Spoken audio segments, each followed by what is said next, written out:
staff level, trying to determine the best way to make this conversion complete. And, you know, we had skis experts. And when I say we, I mean I'm representing the Treasurer's Office as well as noting that I saw that research as well. So. Senator from Darlington's time has expired for questions.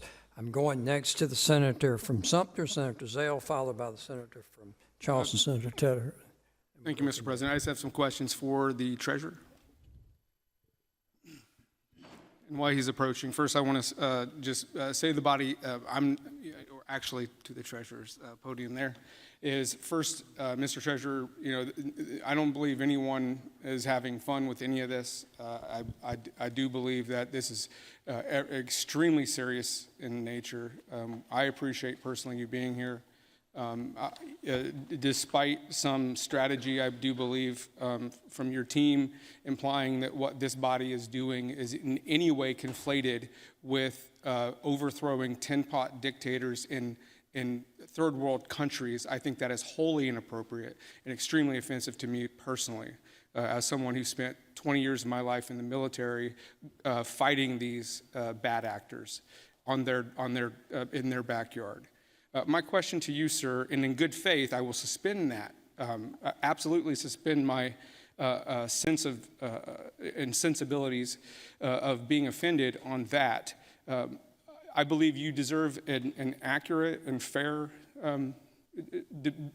conversation on this. And so I want you to know I also appreciate a lot of the things that you've done over the years.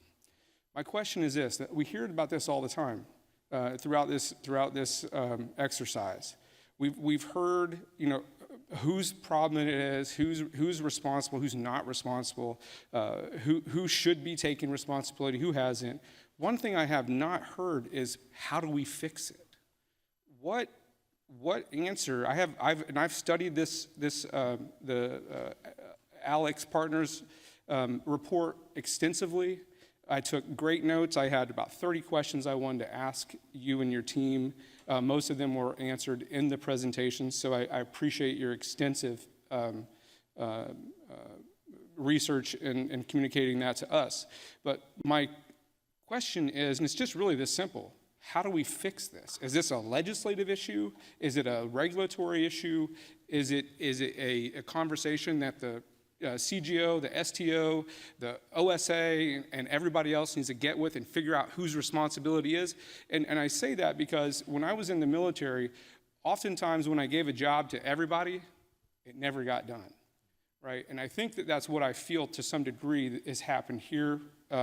I just want to know, how do we fix this? How do we go forward? And how do we make sure it doesn't happen again? I agree with all that. Your question. How should I say this? In the first hearing of Exxon, I believe it was the first one, they asked me kind of a similar question. And I believe that we have a good statutory construct now. The problem we have is getting people to stay in their lane and do their job. We had problems for years at the Comptroller General's office where they didn't have enough internal controls. And Chairman Green and others encouraged more staff to hire better folks, or not better, but more and more experienced folks. It just didn't get done. And we have to be careful because there's so many people watching this now, and there's so many people involved in it, that a lot of the suggestions for repair aren't what we need, because it is terribly complex. I think if we have a treasurer that will treasure, a comptroller that will controller, and you need to stop the joint audit between the state auditor and an outside firm. We should either hire the outside person or the state auditor should do that.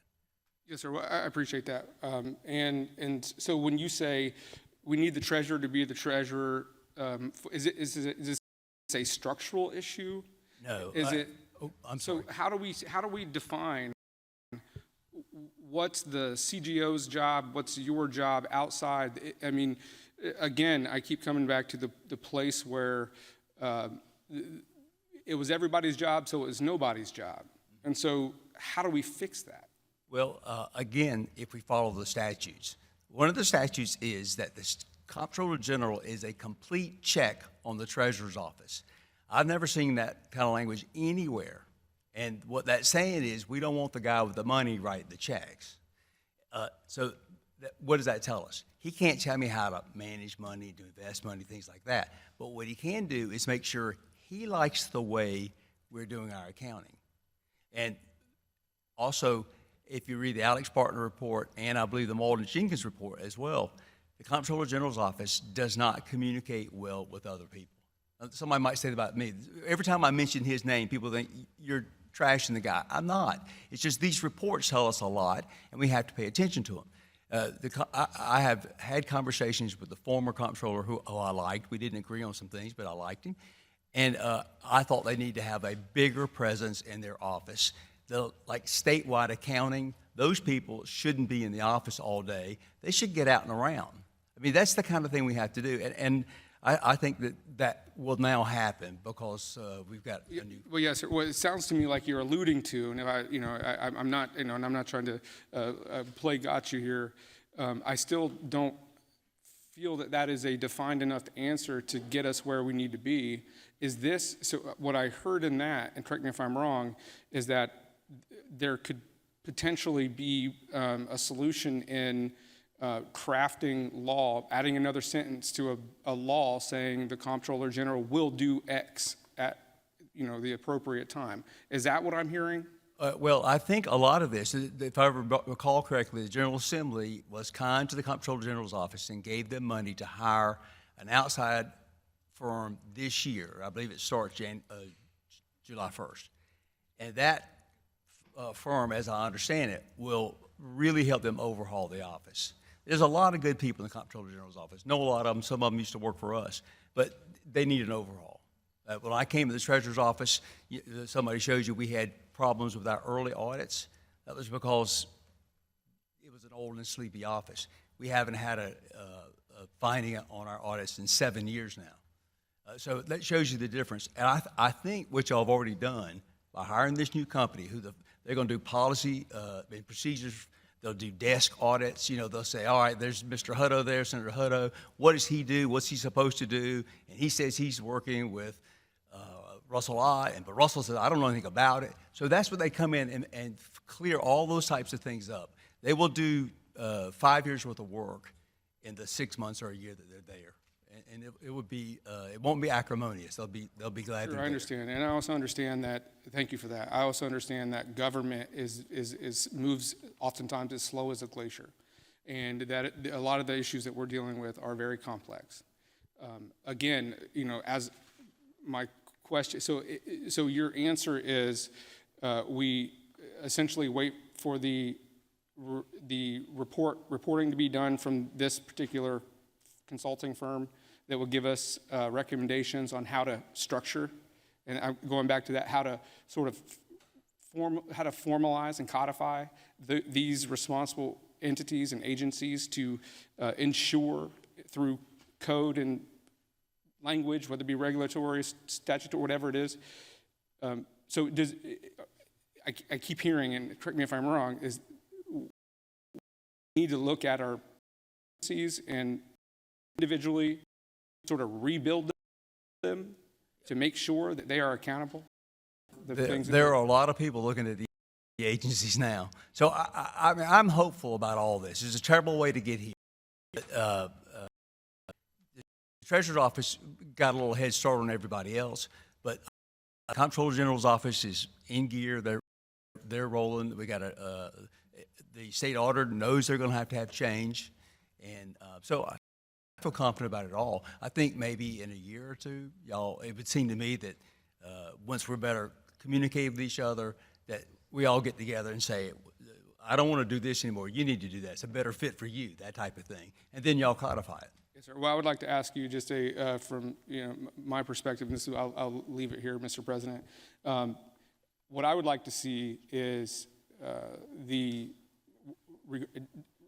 name an organization, name an agency, to certainly include the Treasurer's Office. I would like to see not just waiting on a independent, and I understand the value of that, an independent audit and recommendations to be formally concluded, and then deliberate on those. And I understand that we're doing that now with the Alex report recommendations, but I would like to see not reactive action from the treasurer's office, the other offices, and I would like to see proactivity. And I think that that's probably a value added to this conversation. I think that proactivity is something that we don't do well in government. And so instead of sitting back waiting on our, sitting back waiting for other people to tell us what to do, I think that I would like to ask you to consider creating your own task force. And I'm sure you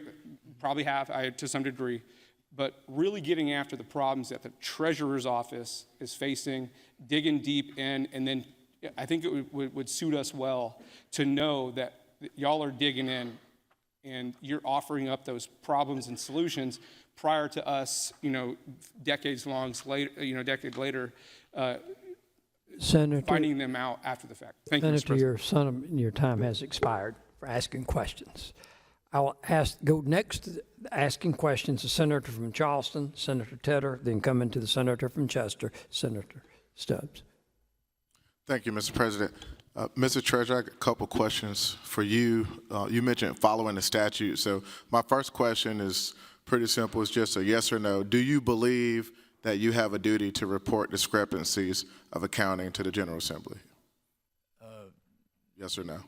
Well, I don't know how to. You have to know what's. And it's not a trick question. Well, our statutory report is about revenue, not about accounting. It's about revenue. And, I'm sorry.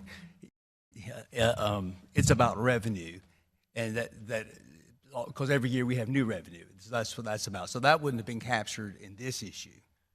Okay. But what happens with accounting is the agencies get together. Well, let me ask you this. Let me ask it this way then. So to my next question, and just trying to get the logic behind something. So moving to people accusing you of, so we've heard this was an accounting error, even taking that as it's truthful. And one of the videos that your counsel posted was an exhibit. You were at the subcommittee and you stated that the Comptroller General instructed you and your office to move $300-something million to the account, and you did it because they are, and you said this previously in the line of questioning, the Comptroller General is the check. That's the check and balance. So my question is, if that's true, and you did that in 2017 when they instructed you to move that money, you did so, then why in 2023, when the Comptroller General informed you to make the purpose known to the General Assembly and then reiterated, regardless consistent with your obligations, please make the General Assembly aware of Fund 993. Why didn't you report it at that time? Because I didn't know enough. I mean, they had asked me to research it. We were researching it, but I didn't know. And so the Comptroller General, who you stated was the check on your office, tells you, first he points out some discrepancies that clearly you disagree with, because in your response letter, you state that while you're thankful for his first two paragraphs, you don't agree with all the information. Inaccurate, you state that the letter includes inaccurate information. In that case, even to protect yourself, why didn't you report it to the General Assembly? I mean, it wasn't that kind of issue. I mean, we don't, the first time we find an accounting error in a system this big, you don't run to the General Assembly. And this one, the General Assembly already knew about it. The General Assembly knew about it before I did. We were already researching it on behalf of the General Assembly. And what had happened, if I remember that, it's the December 12th, 2023 letter where he wanted us to, that's where he mentioned the Comptroller General, the State Auditor, and the State Outside Audit Firm all agree that it's cash, and it turned out not to be, and that it was, what's the second part of that? They said two things. Yes, cash, and it should be in the general fund, and should be presented to the General Assembly to be appropriated. Well, we had been asked to research it. So since we were researching it, and we couldn't find that answer. We said, all right, why don't you tell us what to do with it? Okay, so your position is after the Comptroller General, who's the check on your office, told you it would probably best to report it to the General Assembly, you decided, or your office decided, it was best to wait until y'all did the research before bringing that to our attention. I think there were, yeah, well, that was for me, but we sent letters back, but I believe there was more than one letter, because I remember asking specifically, give me the direction.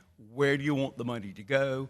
When do you want to get, that type of thing. Okay, well, then let me follow up with this. So if that was the case, then why in your response letter, because this is going to the logic, I'm trying to understand if people are accusing you of covering up, what was the purpose of then replying to not only tell him that you thought it was inaccurate, but then to ask him who else he sent that information to? Why was that important if you all were just simply doing research and you didn't think it was an issue? It's very important. I mean, every businessman and woman in this room, when we get letters, they put the letter, who got the letter. Because when we respond, we want to send back. They had copied like 15 people. And I knew because I think the governor's called me about it.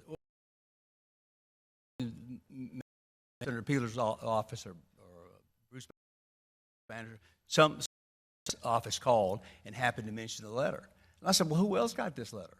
Because what good does it do if he sends me a letter and everybody sees it and I send him something back and nobody else does? There's a conversation being had, and we don't want to cut anybody out of the conversation. Do you not do that? No, that makes sense. So your testimony is that the intent behind requesting who he sent it to was simply to be able to respond to everybody with your response. Yeah. Okay. Moving to my next question, there was discussion about you putting state data, i.e. bank account information, at risk, threatening to publicly post this information. Now, your team says that that's not true. You did not do that. My question is, so on the day, and I remember this, that you told the subcommittee you would post this sensitive data online, didn't you while you were doing that, you were holding up the paper with the bank accounts, with the bank account numbers from the state on that paper in the subcommittee hearing? Did you not think that was reckless, or that would potentially divulge personal information from the state that could be then hacked? Have it at the committee meeting? Yes, you held it up while you told the subcommittee that you would post it online. Yeah, that one had the information, most of the information removed from it. I can't tell you exactly what it is because. But did you not think that it still has some sensitive data? No, was that not reckless to you? Was that not? No, it was the report, but it was not. It was been sanitized. No, this is the problem with these things. All this has been caricatured. That's a 1912 law. 1912. And before this part of the conversation, we have been told that we had to comply with the entire law.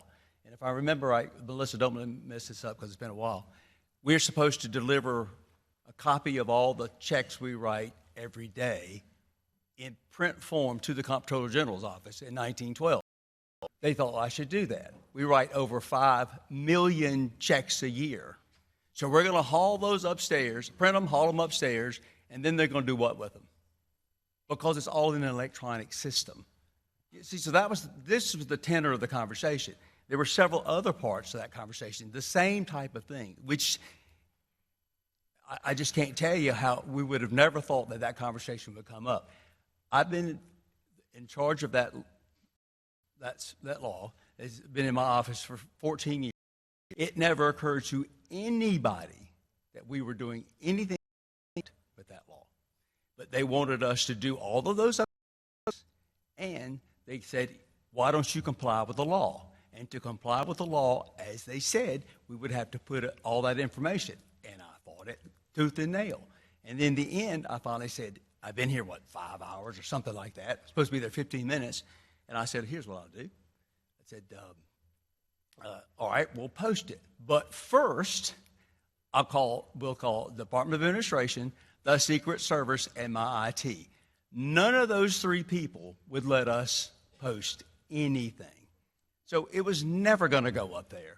I'm trying to get out of a conversation about 5 million checks being printed a year. Well, and I understand that. And So, yeah. So do you understand the concern that? Yeah, and there were no bank account numbers on there. It all been sanitized. Okay, so that document that you held up had no information relating to the state's bank accounts. We are leaders in this type of technology and security.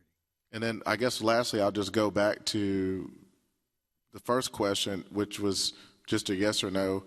Do you believe you have a duty to report that, the discrepancy? The fact that the Comptroller General, who you testify is a check, and The General Assembly already knew, sir. The General Assembly, I mean, we were in the middle of all this. well, in the letter, it states that the General Assembly was not aware in the letter from the Comptroller General, Exhibit 4D, because of how it was documented or where it was in the system. And so that was the point of the Comptroller General saying, this should be here, and by the way, you should let the General Assembly know about this fund that is invisible to them. So are you telling me that his letter is incorrect? Melissa, am I correct about this? Yeah. I feel sure I am, but And I'm just trying to understand. I wasn't on the subcommittee, so.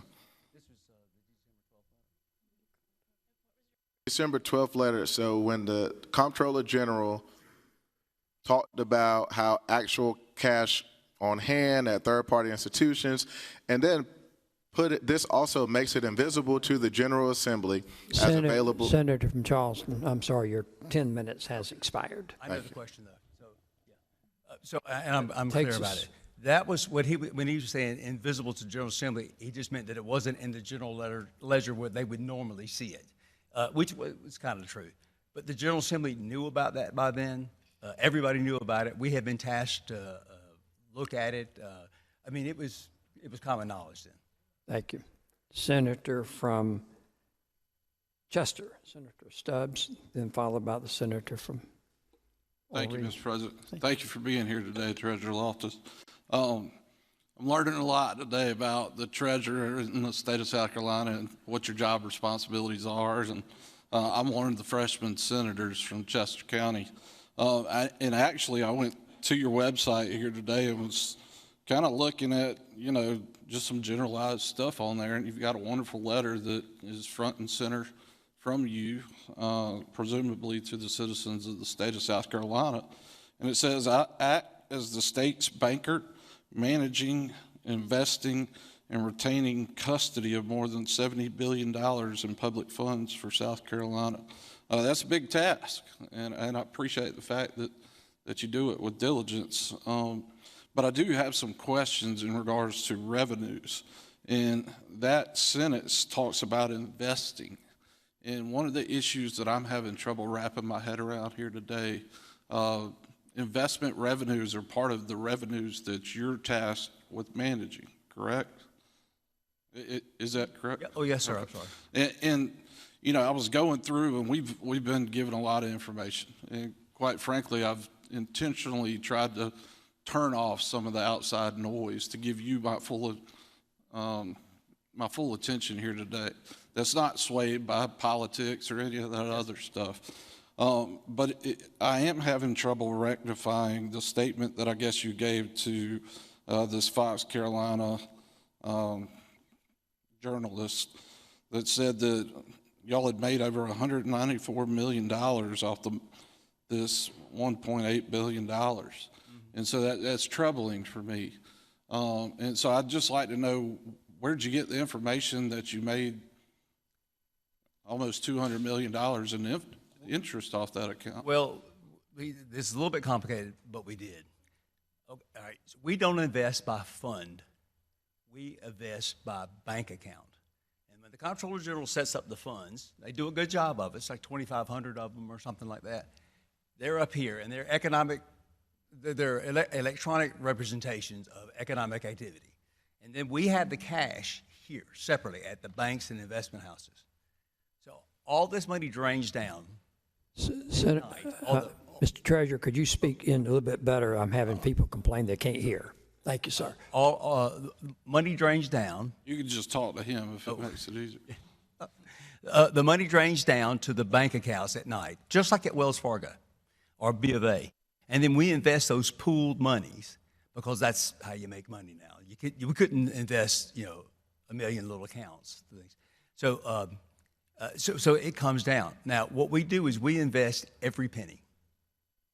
So if the money was in 0993, like I had in my letter from the Comptroller General, the state auditor, and the outside audit firm, if they say it's in 0993, it's in 0993. I'm indifferent. Because we don't see that. We see it after it drains down. And so we invest the total amount of money. When they reverse these entries, the bank cash doesn't change. Okay, but how did you figure that you had $196 million or $194 million made specifically from those funds? It's a simple, I'm bad, interrupt, sorry. It's a simple calculation. We took $1.8 billion, and at the daily, we know what we made today, it varies, for the amount of time the money was there. So the accounts, the various accounts, and I know that you say that you invested as a pool. Sounds like wise investing to me. But the revenue streams, the interest revenue streams, are they then actually memorialized from the various revenue or from the various accounts that were pooled? They're like chickens. They go home, they come down at night and they go back up in the daytime. Okay. And if you go to Wells Fargo, if you've never been there, you should go in. Can I, oh, yes, sir. I'm limited in time, but let me ask you this. So, say it's the education lottery, all right? Does the revenue from interest on those specific accounts go back to that account? I guess what I'm getting at here is it seems like it would be very important to me that even though they're pooled together to get the best rate of return, that in reverse, when they're going back, that each separate account get appropriately credited for the interest that account earned. Is that practically how it works? That's exactly how it works. Okay, so with the $194 or $196 million that you stated, what accounts should those have gone to? What was the last thing? So you said that off the $1.8 billion that you made 194, give or take, change, $1 million in interest. I feel like some accounts out there should have realized a return that they didn't actually receive. Is that? When they set up the accounts at the Comptroller General's office, let's just say the lottery guy comes into the office and they set up the account. They tell us, and there's a statute that tells us, or tells them, who gets to keep their own interests. Lottery gets to keep their own interests. If you're a smaller agency, maybe say the Commission for the Blind, they don't keep theirs. So we sweep theirs, the Commission to the Blind, into the general fund, and that gets appropriated the next year. So it's everything. Basically, everything goes to the general fund except for those few accounts, is what you're telling me. Yeah, except for no, it's more than just a few. It's the universities. It's the larger funds. Gotcha. And so, and one last thing again, because I'm sure I'm getting short on time, that I've not really figured out in all of this, and hopefully I'm the only one in the room. But when exactly was it that you determined that there was the accounting error of 1.6 or 1.8 billion dollars? When was it? Like, I learned in it's either January or February of 2023, because the 2022 Gotcha. ACFR had been restated. but at least one of your staffers knew before that, correct? Is that what I've gathered? At the accounting level, they knew, but they didn't see it as a problem. As the lady from Well, your chief of staff at some point knew and probably knew it was an issue. it was the 1.8. We all in conversion problems, and they've been worked on. So, and again, I'm, trying to, Yes, sir. what did you do internally when you found out about the accounting system, about the accounting error? Well, we were never actually. Well, we were never actually told. We had to figure it out, and then it came out in the Senate report. The Comptroller General's office never told us until after that.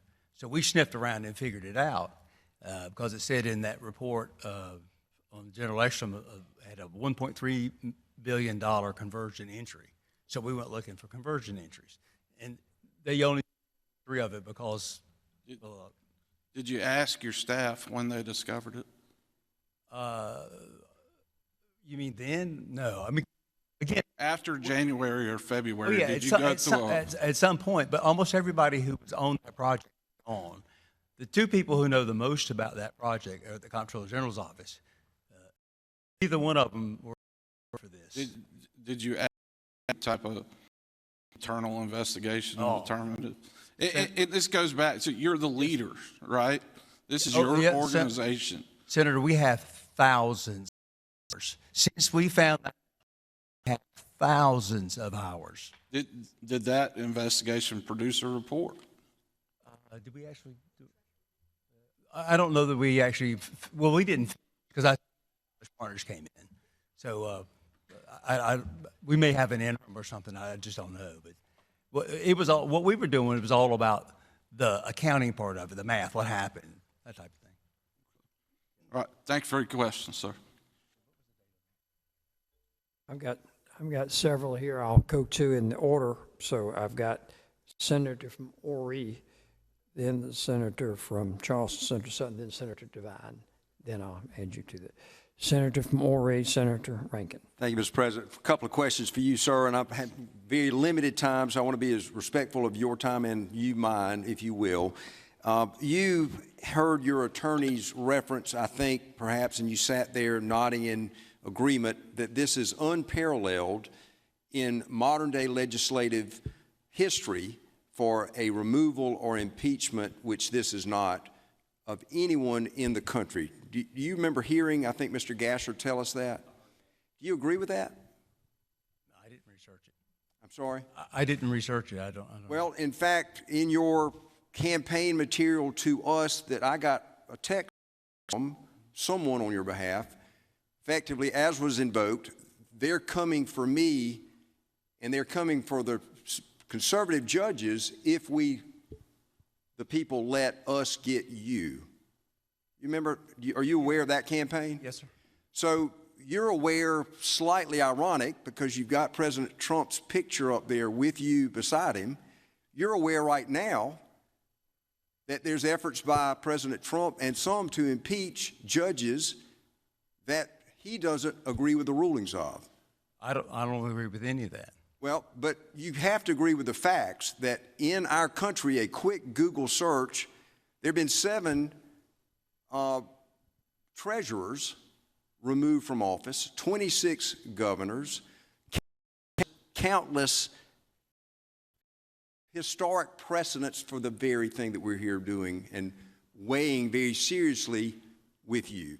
You would agree, you would not dispute that. I know that people have been impeached before. I don't know about the removal of office. I haven't studied it. Google impeached or removed in the U.S. history, and I'll vouch to you that there's a host of examples. I am troubled as well, and a big point made by your great team, one of whom I was in law school with, Mr. Gasser.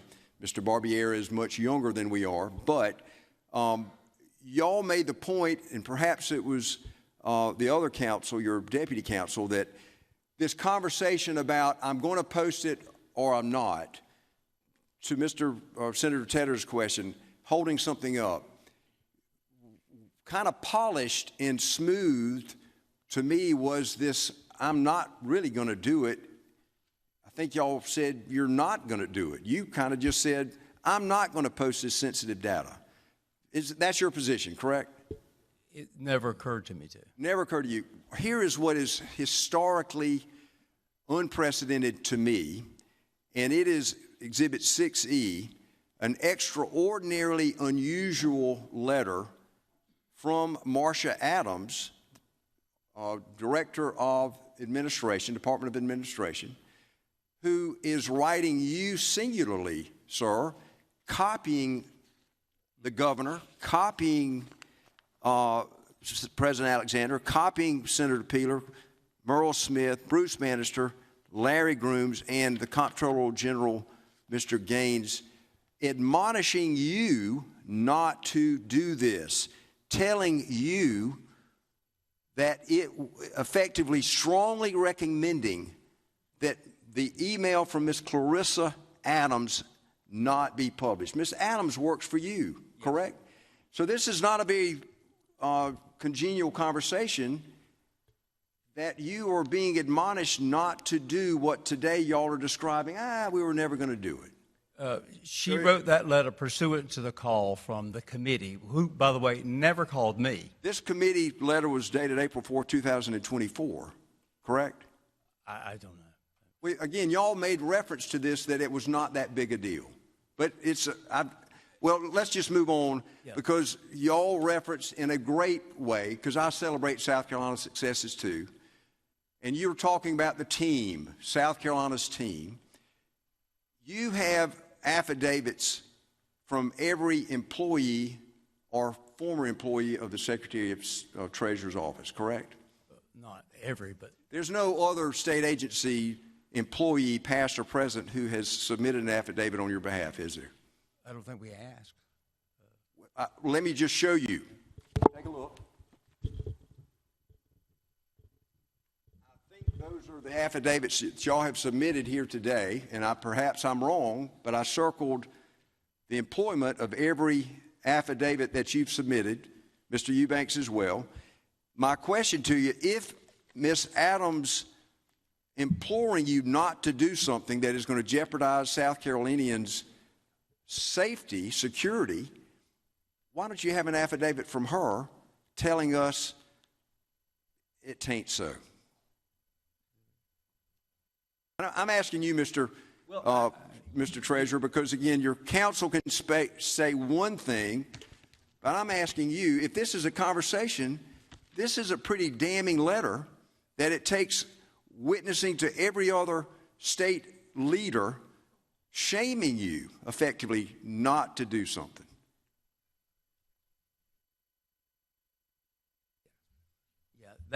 So that letter is in response to Clarissa Adams' letter, and that's what we thought we would get back.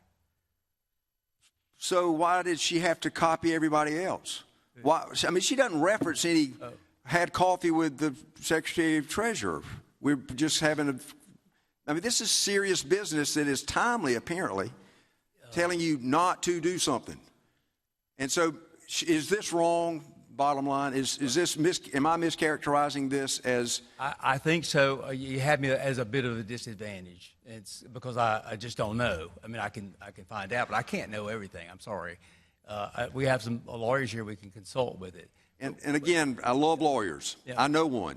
Yeah, I mean, but they handled this type of thing. I didn't. What happened was the committee called the governor, SLED, the Attorney General's office, and Marcia, as we were talking to Marcia. And I got to be real quick with this, because again, you didn't call me. And so that letter was mailed to you, but they never called you to tell you putting in the letter. That you never heard Marcia Adams say, "Don't do it." Oh, they have been talking and emailing back and forth. Okay. Clarissa Adams and Marcia. Two quick points. I want to save time for somebody else. There was a budget, and I'm not on finance. I sat in one of the hearings. I've watched, listened, read.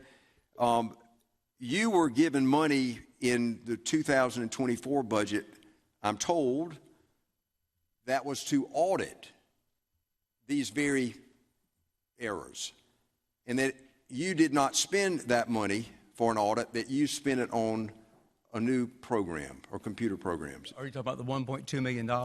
I don't know what the expense was, but the Comptroller General was given funds to help with the Malden Jenkins audit in 2023, and then to you in your office in 2024, and that there was a proviso number. You never used it or requested it, and instead you used it to purchase software after the fact. That's not true? Almost, well.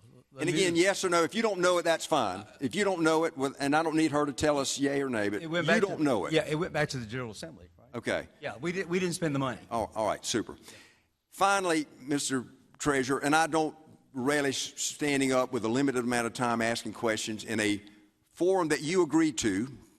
Your attorneys negotiated with the Senate attorneys. Y'all agreed to this format. Yes or no? Well, there wasn't a lot of agreeing, but I'm here, Senator. We're here under Yes, sir. terms not set by me. Yes, sir. But definitely set by you, or more so than you.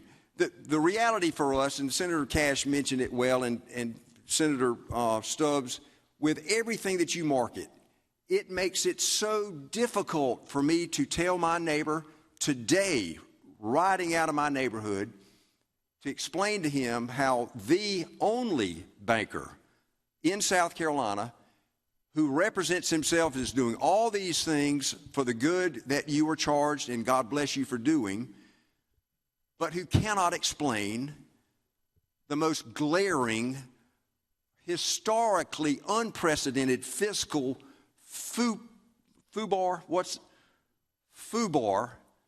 in South Carolina's history. And you're our guy. And you are doing just like Shaggy. It wasn't me. It's everybody but me. And maybe that's so, but it is so hard to defend, not in a criminal context, but can he do the job? Help me, help us accept the responsibility.